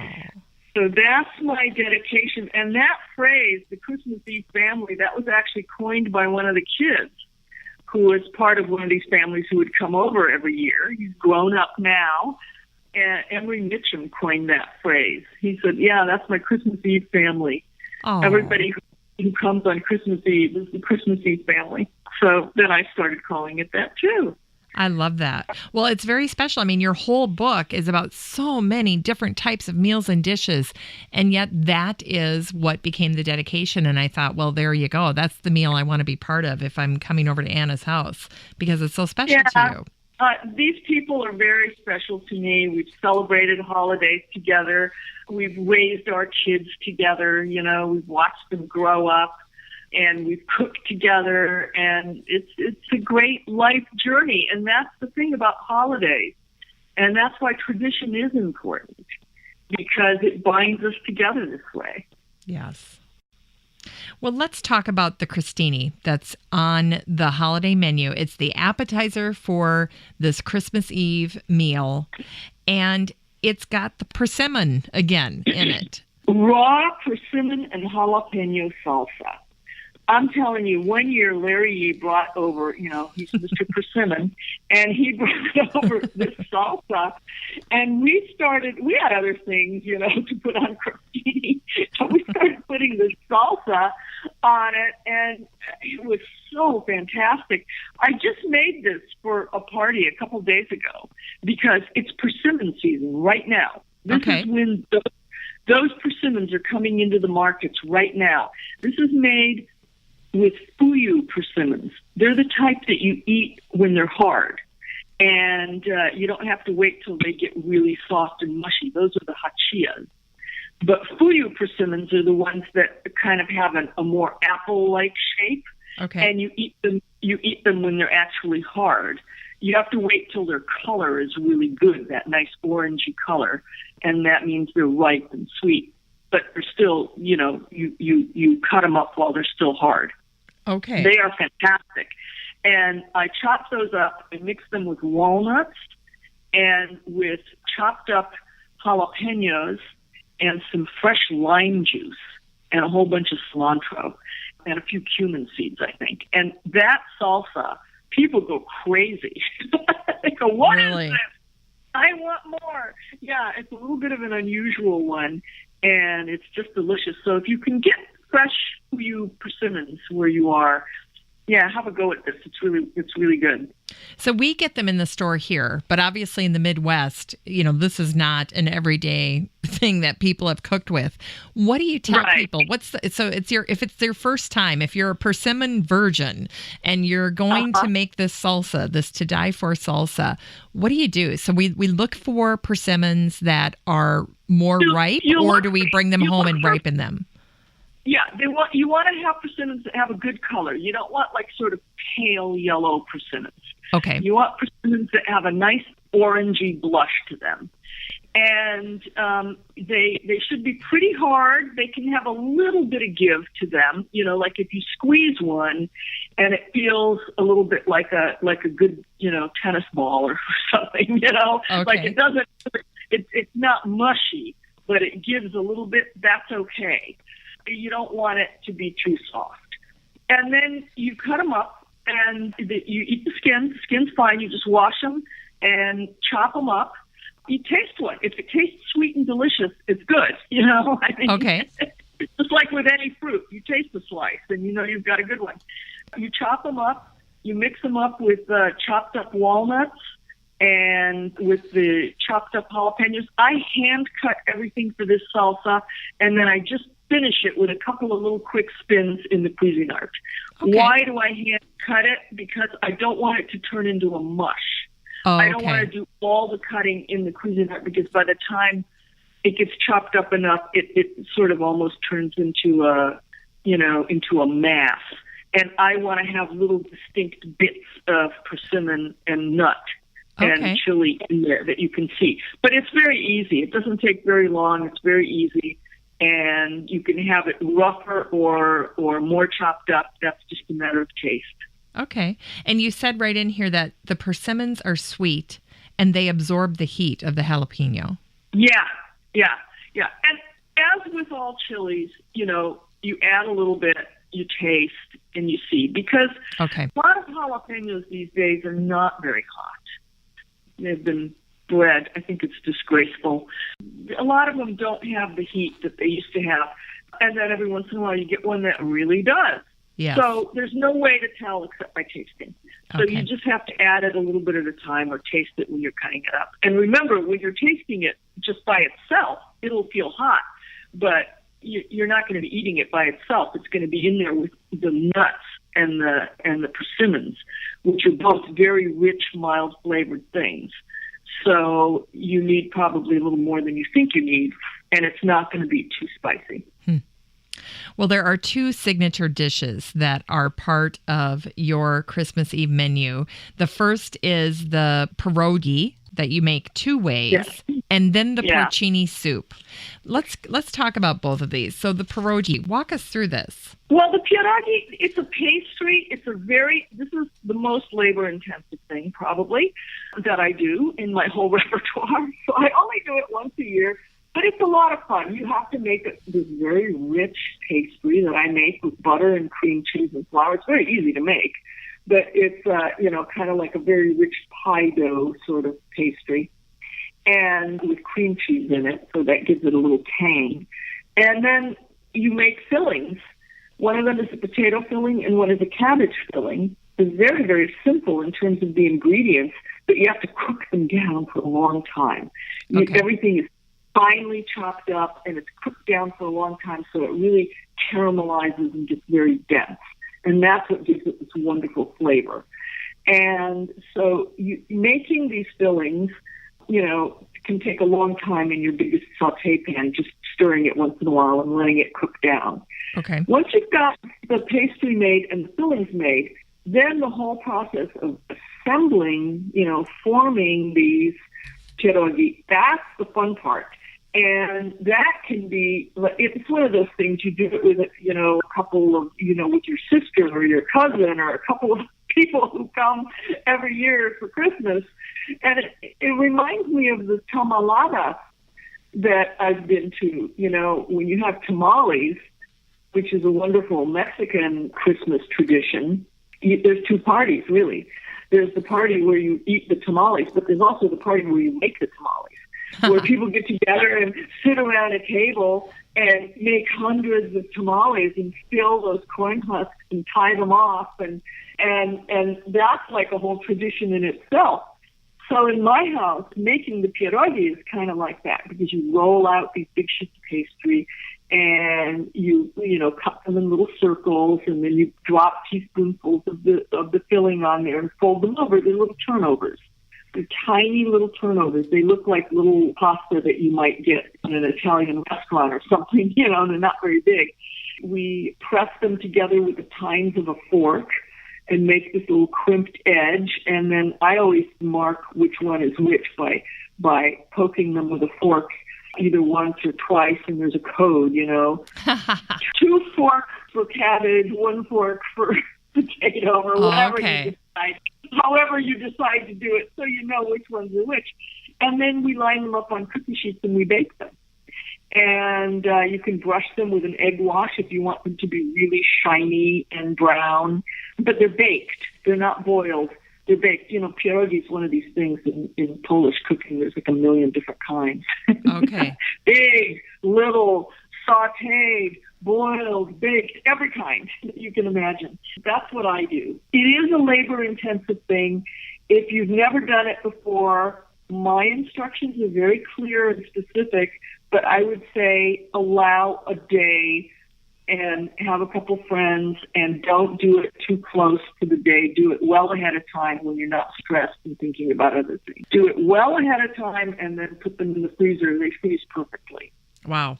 Well, Anna, the next time you do that and you have a bunch of people over to help you put this whole machine together to make them, you should video it, and then I'll watch you guys do it, and I'll do it with you, so that because I also feel like it's something where I'd be so much more successful if I had someone that had done it before. Yeah. It is definitely the type of dish that you learn from somebody else doing it with them, and then you know how to do it, and then you do it, and then you teach the next person. Yes. It's one of these things that's passed down traditionally. Yes, that's right. Well, we cannot talk about your Christmas Eve menu without having you also discuss this Christmas Eve porcini soup. And this menu, this item, is actually featured in your cookbook, Love Soup. And you wrote about this. This is the queen of soups. This is the one that I make once a year for Christmas Eve. It's dark, aromatic, and utterly delicious. I feel it's worth the effort of finding porcini, driving somewhere to pick them up, and then cleaning them. Once that is done, it's quite an easy soup to make. So I was completely hooked by your description. Tell us all about porcini soup. You just said almost everything that needs to be said about it. Because really the whole thing is, and this is so much the case with so much good cooking, it's start with the right good ingredients. And if you source the right ingredients, you're pretty much there. So it's not so easy to get porcini where I live. They're not so easy to find. I live in a dry, arid climate. We don't grow porcini around here. There are no forests here where you can go wander into the forest, and if you know how to identify mushrooms, get those wild porcini.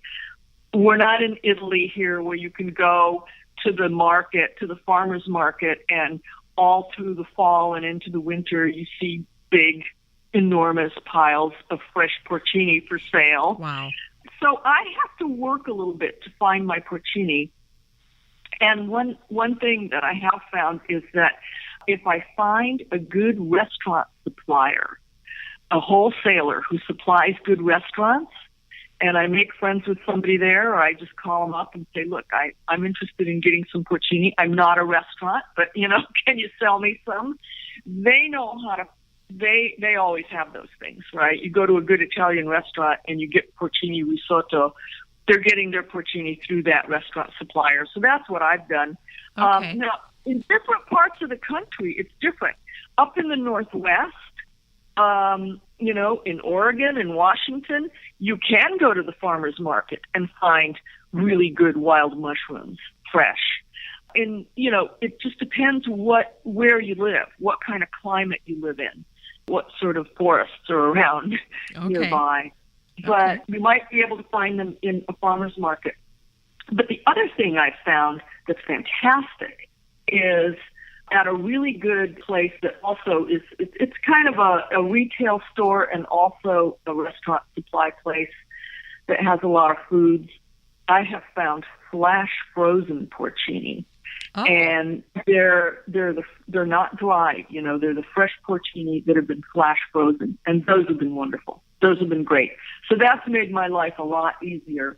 You can probably look online and find some place near you where you can get fresh porcini. These days you really can get that kind of information, and it's a godsend. Wow. Now, with the flash frozen, do you have to worry about the water content when you're going to use them, or do they not retain much moisture? Here's what I do. I defrost them slowly, and I capture all the liquid that comes out of them, and I strain it through cheesecloth to make sure there's no dirt that I don't want in there, and then I use that. I add it to the soup. So I don't lose any of the flavor.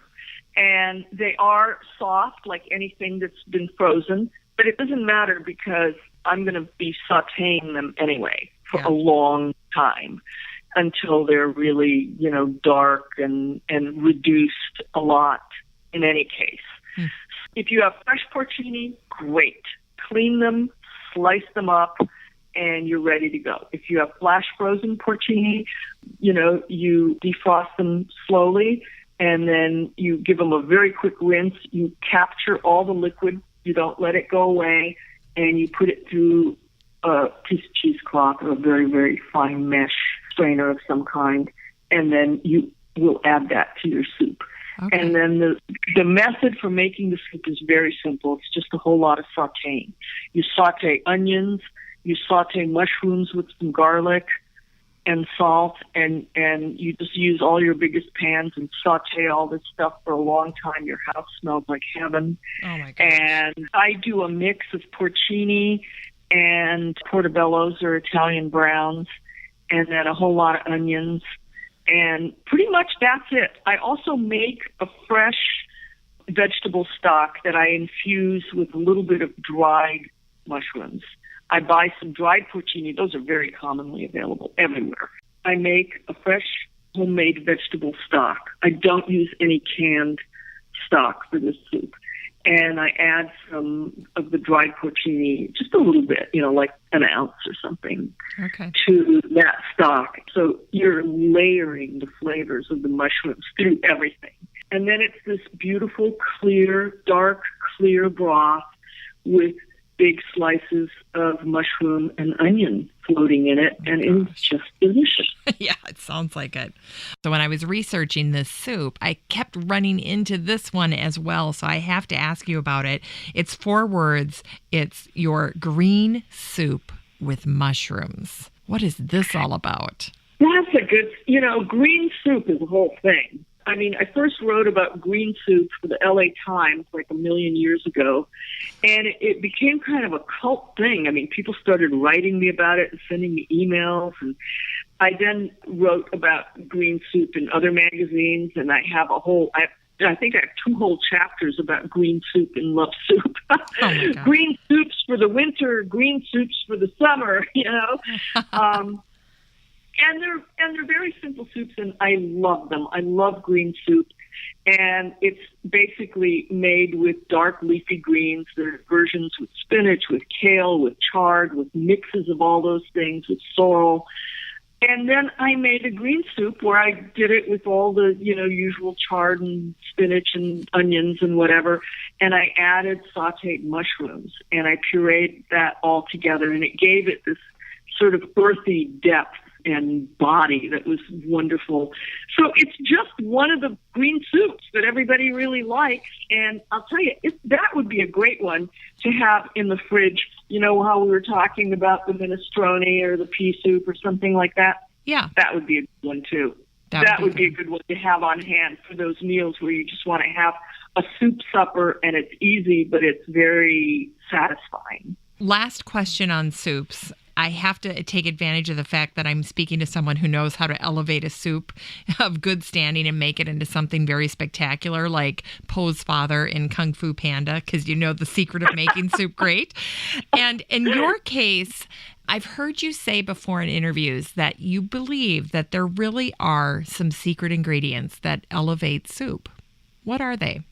Well, I don't think anything I do is a secret, really, because I tend to talk about it and write about it and put it in books. Yes. So that makes it kind of not a secret anymore. One thing, of course, is if you make your own vegetable broth, that will make any soup really a lot more delicious. It's not that hard to make your own vegetable broth. It's pretty easy. I've got very simple vegetable broth recipes. I have several of them in Love Soup, and I have one in Vegan Vegetarian Omnivore as well, a very, very basic, easy one. It's a few easy vegetables that you usually have around, and you can add things. You can throw in the leek tops. You can throw in more parsley, and you just let that cook. It's like 5 or 10 minutes of work and then an hour of it simmering, and then you strain it.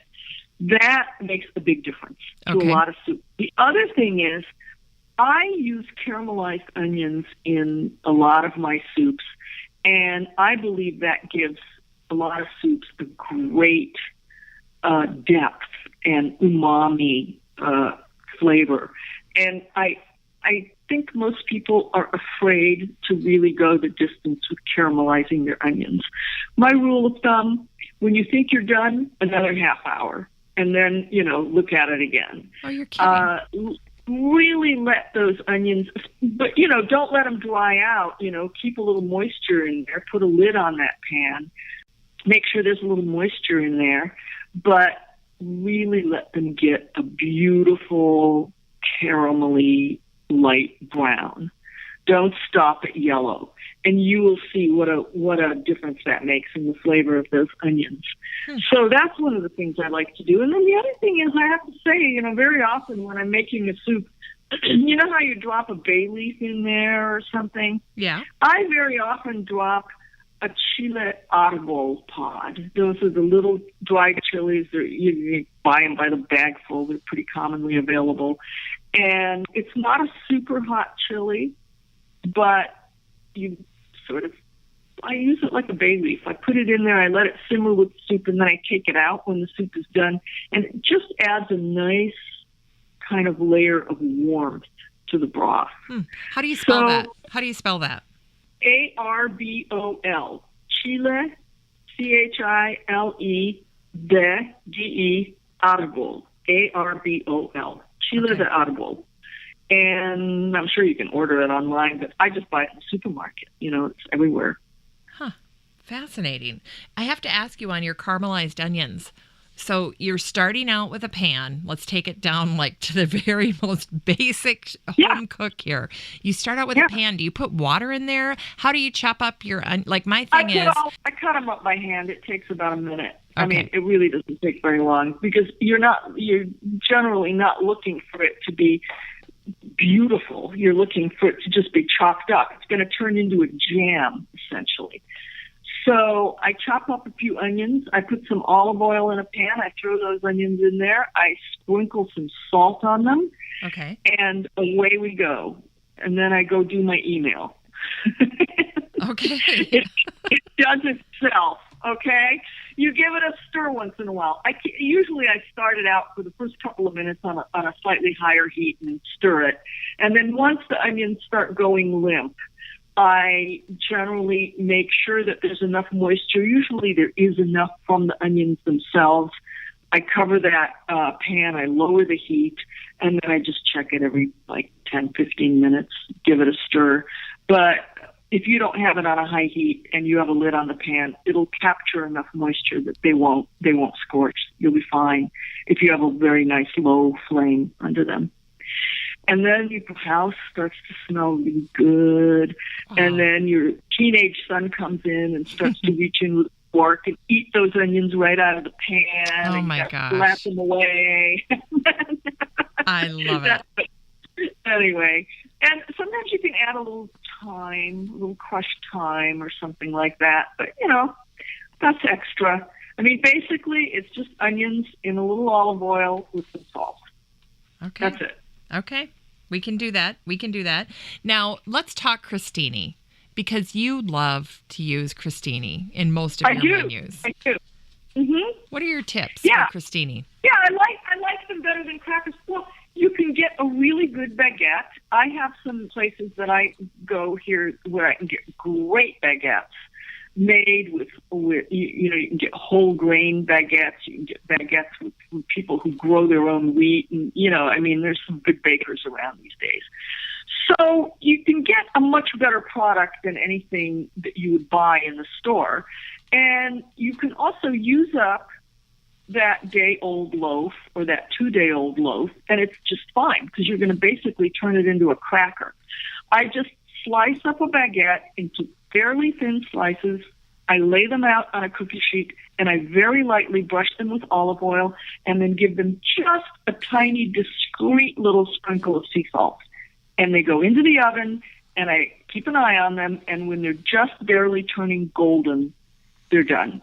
I take them out, I let them dry out, they get crisp as they cool off, and there they are. They're fantastic. And that's the secret. Well, you just let them. You put a little olive oil and a little salt, and you bake them off. And I can't remember, maybe around 300 degrees, something like that. Okay. And you just let them get. It depends how you like them. You can let them get golden brown or just golden. Take a look at them and see. And then as they cool off, they'll get crisp. If you let them get a little color, they'll crisp up as they cool off if they're thin enough, Okay. You don't want to have big, thick, fat slices of bread. You want crostini, you want them to be kind of like a nice cracker. Yeah, a slimmer profile when you're cutting those. Yeah. Mm-hmm. Well, I love that you created an Italian menu, and you said for Christmas, New Year's, or any celebration. And I think lots of people turn to Italian if they know they have to cook for a crowd. Yeah, so good. It's just so easy, and everybody likes it, right? It has universal appeal. Yeah. Why don't we have you read the second paragraph on page 28, because I think it sums this up so nicely, and then walk us through this delicious menu that you had created. Italian style. Yeah, this is the one that you can really sort of plug in anywhere. Okay, second paragraph. Of course, it is flexible. The flatbreads are for everyone, served as the Prosecco flows, and the antipasto table is a vegan's bounty. But it also includes smoked tuna with capers and spoonfuls of fresh ricotta that can be added to the jewel-like beet crostini. The exuberant pasta is all vegetables. I started with the spicy flavors of an arrabbiata, added dark green sautéed rapini, and finished with crunchy toasted breadcrumbs for a robust dish. Does anyone have room for more? Steamed ling cod on aromatic fennel and onions is a beautiful but not heavy dish. Lovers of seafood will be delighted with it, but I don't think anyone who stops after the pasta will go hungry. Buone feste. That's it. The Italian menu sounds like this. With a glass of Prosecco, we have rosemary flatbread with truffle honey. Rosemary flatbread is one of the easiest things to do in the world. You just make an olive oil bread dough and roll it out and cut a few slashes through it. Brush it with olive oil and drop some rosemary over the top, and it's just wonderful. And truffle honey, if you can get some truffle honey, that's a very traditional Tuscan thing. And it's so amazing because it's kind of like sweet and foresty, earthy at the same time. Honey that's got little bits of black truffles in it, or white truffles for that matter. Wow. But you know what? The rosemary flatbread, it's delicious whether you have it with truffle honey or not. And I've also had that same rosemary flatbread with any of my usuals, my carrot top pesto or my or anything like that. Okay. Then we have a big antipasto table because I love a big antipasto table. And so we have the sweet and sour glazed beets, which are beets that are, as the name indicates, in a sweet and sour glaze and cut up in little dice. And we pile those on top of some of the crostini that we just described. And you can have that with a spoonful of ricotta under the beets, or you can have them straight up, just the way they are. Wow. The roasted winter vegetable antipasto has got to be one of my favorite things.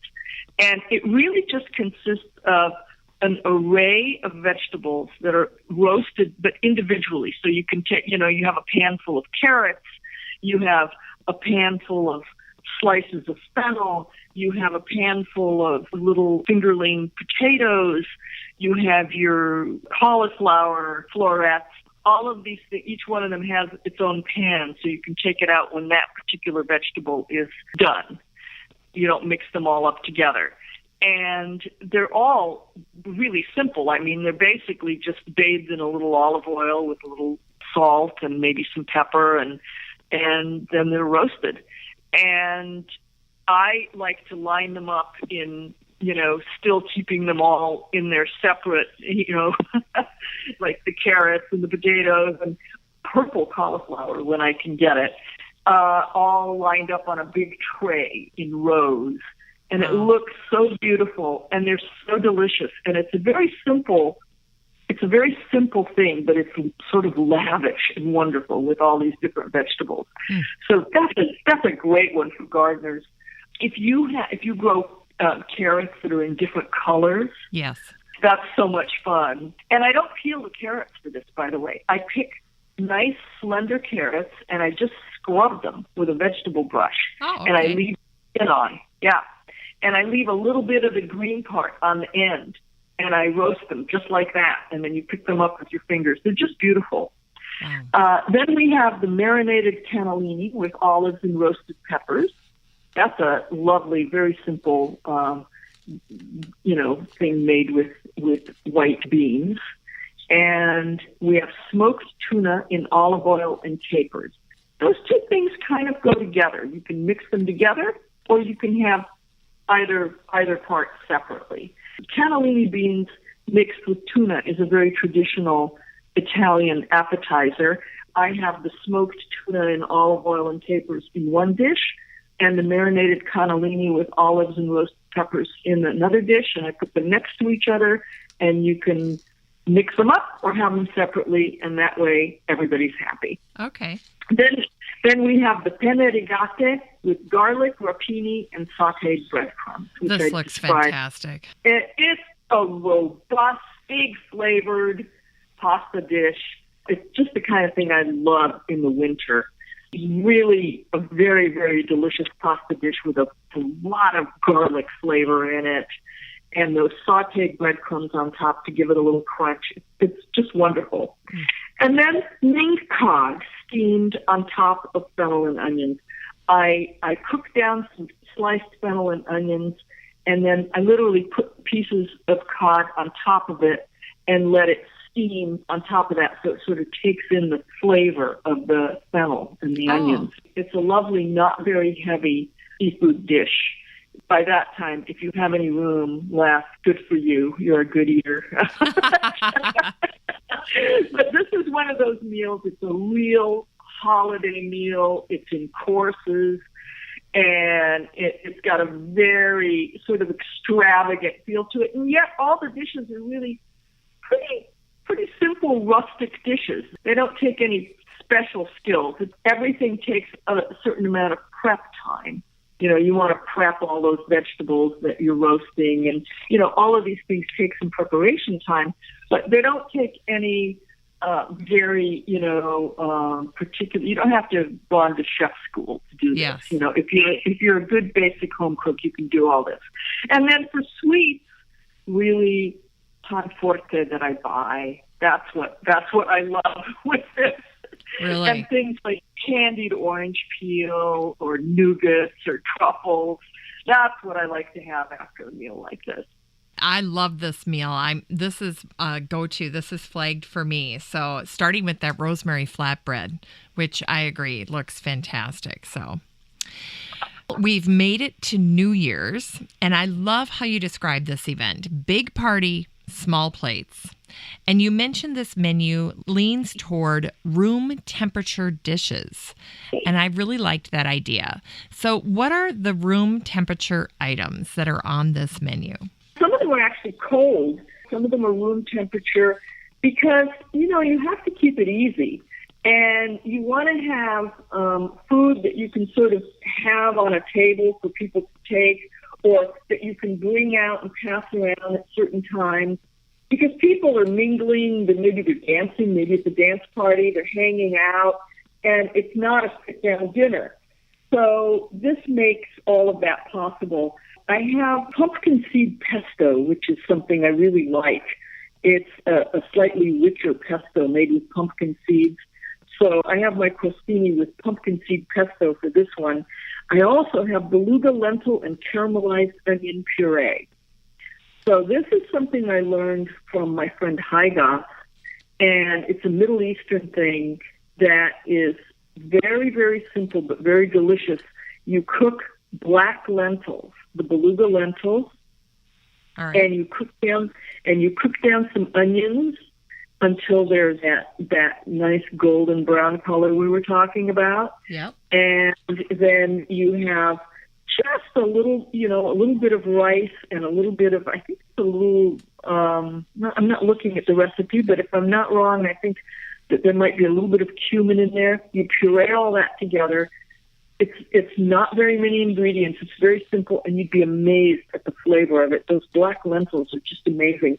So you have crostini with all kinds of lovely, wonderful things, and you can just keep making trays of those if you have somebody helping you, or you can put everything out with a giant basket of crostini and just let everybody do their own. That's another way to do it, a little more casual. Okay. I make a charred red pepper mixture. I make the beluga lentil and caramelized onion puree. I make the pumpkin seed pesto. All of these things can be spread on crostini or on crackers. I also have some smoked trout that I buy, and I have a little creme fraiche next to that.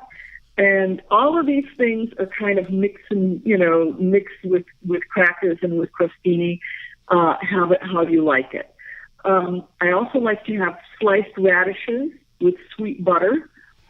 Very simple. You just have to have good radishes and good sweet butter and a little flaky sea salt, and that's a beautiful thing to have. And then I have bowls of marinated olives and spicy nuts. And the one thing that's a little bit different on here is my onion agrodolce galette. Yes. That's just a big, you know what a galette is? It's like a cross between a pizza and a pie. You make a big batch of this dough, you roll it out, you spread your agrodolce onions and tomatoes on it, and then you fold up the edges a little bit. And that is delicious. Wow. Really good, because agrodolce, which means sour and sweet, Okay. You cook the onions, you add a little, they get sweet naturally from being cooked down, and then you add a little vinegar and raisins to those onions, and this makes a pretty amazing mixture. You spread some roasted tomatoes on that dough, and then you top it with these agrodolce onions, and you bake that off. You can do it with olive oil bread dough, or you can do it with a pastry, like a pie pastry dough, Either way. And that makes a savory slice that is really wonderful, and it's just fine at room temperature. So all of these things are things that can be cool or room temperature, and they're just perfect. And then there are hot plates. This is where we come back to our parsnip and apple soup in teacups. Also, the miniature black bean and chipotle quesadillas that we talked about for Thanksgiving. Yes. Those things are very good. The soup should be hot. So you pass that around, you heat it up, you pass it around in little teacups. Then you have roasted potato wedges with mojo verde.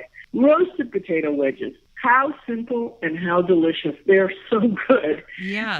It's basically like French fries, only crispier and not as greasy. Done in the oven. You get very nice, smaller potatoes. You cut them in wedges. You keep the skins on them. You just toss them with a bunch of olive oil and salt and pepper and maybe a little bit of thyme if you want.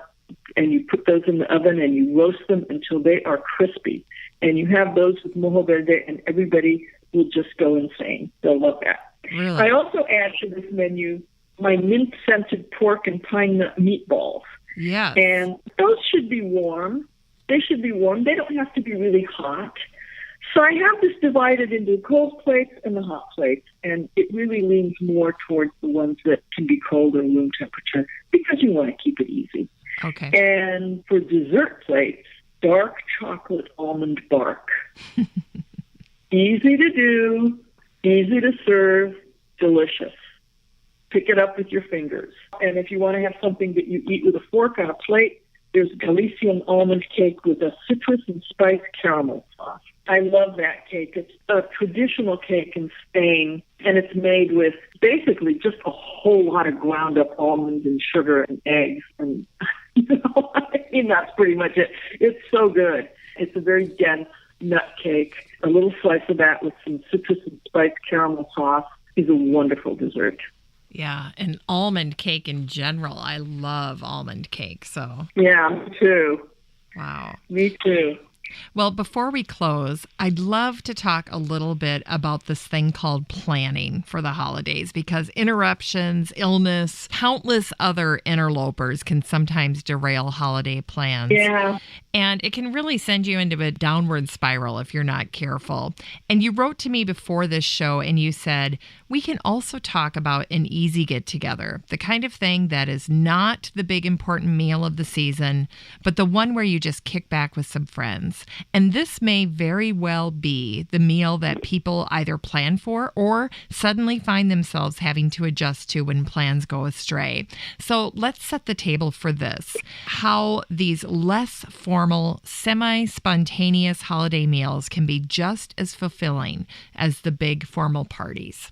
I think they can be wonderful, and we've already talked a little bit about the kind of thing that can work for that, and that's one of these soup-based suppers. And I want to add to that the words potluck. Just let everybody bring something. Some of my favorite potlucks have been unplanned, 2 hours notice. What have you got in the house? What's around? Bring it. They can get pretty crazy, but they can be so much fun. And if you have something like, say, a big pot of chili, the way you can plan for the unplanned moments, actually, is to have, like, say, a big 2-quart container of black bean chili in your freezer. Or white bean chili, the kind that you can divide in half and have one part with chicken and one part vegan. Mm. I do the black bean chili 2 ways, too. I do one part with turkey and one part that's completely vegan. Oh, that's a good idea. You have a big pot of chili. You can make some cornbread in 20 minutes, and away you go, right? People bring other things. They bring salads, or they bring cheeses or dessert or something for an appetizer. Everything's groovy. You're set. I think that's the thing. If you have something like that in your freezer, that's an easy thing that everybody likes, that's like a stew or a chili or a big hearty minestrone soup or that split pea soup we were talking about, something along those lines can be kind of the anchor, the thing that starts the party rolling, and you're going to be okay no matter what else anybody brings. Yes. And then you're kind of ready. You're sort of ready to roll with it when it happens. I like that idea. And, there is time to do that now when you're not in the frenzy of trying to put up the tree and decorate, and we're right there. Yeah. So now's the time to start laying in some of those soups and getting that going. Yeah. Do a little bit of advanced preparation. My sister always says, soup in the refrigerator is like money in the bank. It's like you can really make something work if you've got that. And, there are casseroles that work that way, too. But for me, because I'm such a soup lover, I just got in the habit of making these kind of soups that are either based on lentils or on some kind of legume that can be a really very filling kind of thing. So it's very substantial. It really can be the center of a meal. There's one in Vegan, Vegetarian, Omnivore that I just love. Just trying to look it up real fast here and see if I can find it. I want to tell you about it. It is tomato soup with chickpeas and Moroccan spices. Oh, wow. If you are a tomato grower, if you're a gardener who grows tomatoes, you probably have like 50 pounds of tomatoes all ripe at the same time at some point during the summer. Yes. And then you put them up in jars. You just like puree them or you peel them and leave them whole and put them up in jars, right? Mm-hmm. This is where you get to collect. This is where you're a genius and you get to collect. So you cook up some garbanzo beans with a bunch of garlic, cloves, and one or two of those chile de árbol pods. And that gives you a beautiful bean broth and your beans. Maybe you add some vegetable broth to that. You saute some onions and you add a whole lot of your wonderful tomatoes.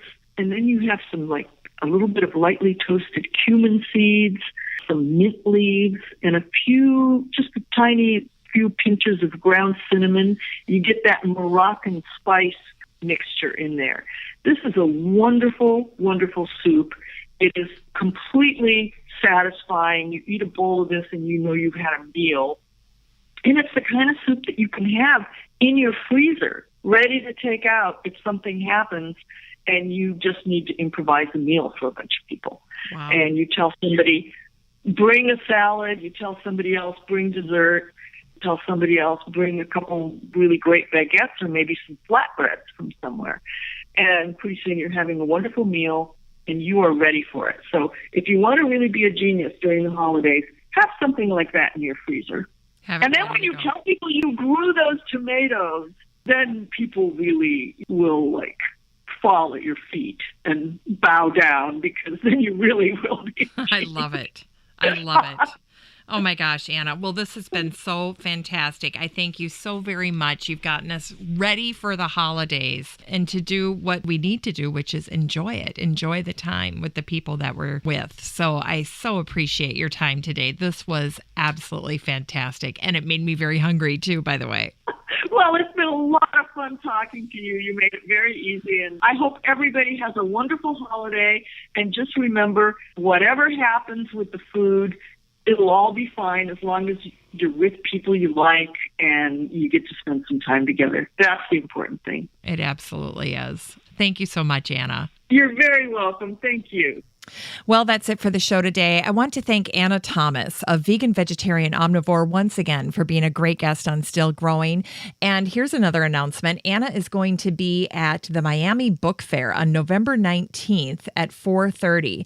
She'll be speaking at the Miami Book Fair. It's this huge book fair at Miami-Dade College. She'll be at Kitchen Stadium. The address is 300 Northeast 2nd Avenue in Miami. And again, it's Saturday, November 19th at 4:30. So if you want to see her cooking demonstration of the recipes that are featured in Vegan, Vegetarian, Omnivore and hear her speak, that would be a great opportunity. I want to thank my team at Podfly Productions, David Myers, Ayn Kadena, and David Gregerson, and of course my podcast production assistant, Taylor Davey. Just a reminder that I'll have all of the information from the show today on my website at 6footmama.com. It's also the home of the Still Growing podcast. Again, my website is 6footmama.com. It's the number 6, FTMAMA.com. Have a great week, everyone. Still Growing with Jennifer Eveling is a 6footmama.com production made in lovely Maple Grove, Minnesota. Still Growing is a weekly gardening podcast dedicated to helping you and your garden grow.